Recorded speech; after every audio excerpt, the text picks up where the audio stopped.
আল্লাহ নবী সাল্লাল্লাহু আলাইহি ওয়াসাল্লাম বলেছেন, আনা ওয়া কাফিলুল ইয়াতীম ফিল জান্নাতি কাহাতাইন। সুবহানাল্লাহ।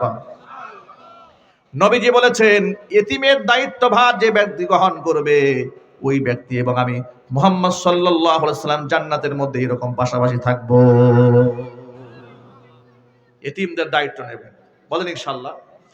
একটু জোরে বলেন না ইনশাআল্লাহ। একবার মাহফিলে গেলাম, সম্ভবত বছরের শুরুতে, আপনার বগুড়ার দিকে। মুতামিম সাহেব মাইকে ঘোষণায় এলাকাবাসীকে বলছে যে আপনাদের সন্তানদেরকে আমাদের মাদ্রাসায় দেবেন, আপনার থাকা খাওয়া, তার বই, তার কিতাব, তার গায়ের পোশাক পর্যন্ত আমরা দেব, আপনার 1 টাকাও দিতে হবে না। সুবহানাল্লাহ বলেন।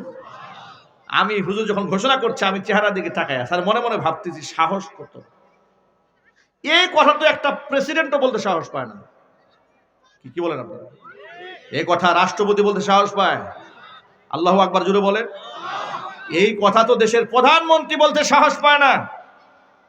আর হুজুর বেতন পায় 10-12 হাজার টাকা, কত বড় সাহস! বলে সব দেব, আপনি সন্তান দিয়ে যান। চিল্লায়ে বলেন আল্লাহু আকবার। এই জন্য আমি অনেক মাহফিলে বলি যে কওমি মাদ্রাসার মুহতামিম সাহেবদেরকে, এই বাংলাদেশের যদি প্রকৃত মানবাধিকার সংগঠনটা যদি মানবিক মানুষ খুঁজতে যায়, তাহলে এই দেশের কওমি মাদ্রাসার প্রিন্সিপালদেরকে শ্রেষ্ঠ মানবিক মানুষ হিসেবে পুরস্কৃত করা দরকার।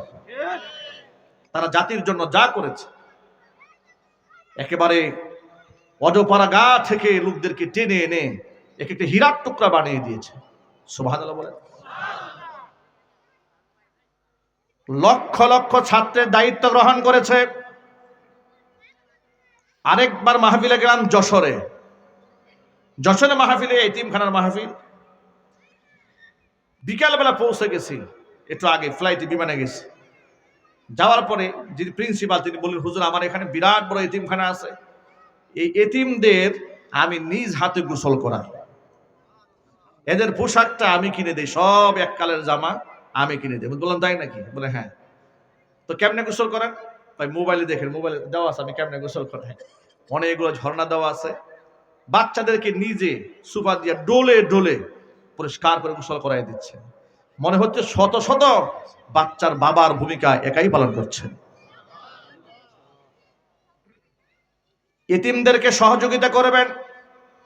আল্লাহর নবী সাল্লাল্লাহু আলাইহি ওয়াসাল্লাম বলেছেন,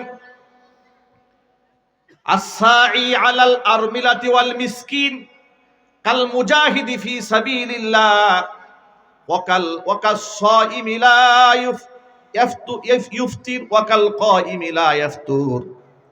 আল্লাহ নবী সাল্লাল্লাহু আলাইহি ওয়াসাল্লাম বলেছেন, as-sa'i 'alal armilati wal miskin, বিধবাকে যারা সাহায্য করে, এতিমকে যারা সাহায্য করে, মিসকিনকে যারা সাহায্য করে, তাদের মর্যাদা কাল মুজাহিদি ফি সাবিলিল্লাহ, আল্লাহর রাস্তায় জিহাদ করলে মুজাহিদ যে সওয়াব পায়, ব্যক্তির আমলনামার মধ্যে আল্লাহ পাক সেই সওয়াব লিখে দেন। ওয়া কাল কাইমি লা ইফতুর, নিয়মিত তাহাজ্জুদের নামাজ পড়ে, অনবরত তাহাজ্জুদের নামাজ পড়লে যেই সওয়াব হয়, এতিম আর বিধবাকে সাহায্য করলে আল্লাহ পাক আমলনামার মধ্যে সেই সওয়াব লিখে দেন। যদি আর কোনো ব্যক্তি নিয়মিত নফল রোজা রাখে, বছরের পর বছর, সারা বছর নফল রোজা রাখার সওয়াব আল্লাহ পাক এতিমের দায়িত্ব পালনকারী ব্যক্তির আমলনামায় লিখে দেন। কথাগুলো মনে থাকবে ভাই ইনশাআল্লাহ। একটু জোরে বলতে হবে ইনশাআল্লাহ। এতিমদের সহযোগিতা করবেন, আর চেষ্টা করবেন নিজের ঘরে একটা হাফেজ কোরআন তৈরি করতে, একটা আলেমে দ্বীন তৈরি করার চেষ্টা করবেন ইনশাআল্লাহ। বলেন না ইনশাআল্লাহ। কিয়ামতে দেখেন, আমাদের বাংলাদেশের দিকে একটু তাকান। আমাদের সন্তানরা যখন বিশ্ববিদ্যালয়ে পাশ করে, ইউনিভার্সিটির গ্রাজুয়েশন কমপ্লিট করার পরে, গ্রাজুয়েট হওয়ার পরে তাদেরকে এই শরীরের মধ্যে একটা পোশাক পরানো হয়, গাউন পরানো হয় ব্ল্যাক কালারের, ঠিক না? গাউন পরানো হয়, মাথায় একটা ক্যাপ দেওয়া হয়, এরপরে তাকে পদক দেওয়া হয়। কিয়ামতের ময়দানে আল্লাহ তাআলা হাফেজ কোরআনের বাবা মাকে নূরের তাজ যেমন মাথায় পরাবেন, জান্নাতি গাউন আল্লাহ পাক তাদের গায়ে পরায় দিবেন।